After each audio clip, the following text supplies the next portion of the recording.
Hey guys, Eric Passa here for Brady's Fitness. Today I'm going to show you how to use the DMoose Fitness Forearm Twister. Okay? So first off the bat, this has two different features.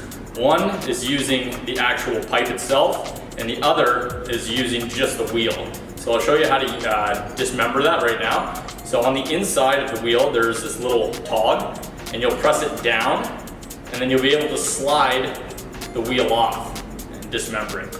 So you put this to the side.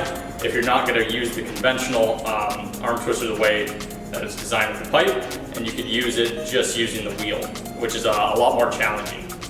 So I'll show you how to hook up a weight to it, and then I'll show you how to use it. So for this instance, we're going to slide the pipe back through, and it just connects using that tog. The way you're going to put the weight on is you're going to take that rope and carabiner, you're going to slide it through your desired weight, and you're going to hook the carabiner back onto the rope itself. So now it cinches on, and you're free to perform your forearm exercise using the pipe connection, or you can just use the wheel, like I said, which is a little more challenging, just using those fingers.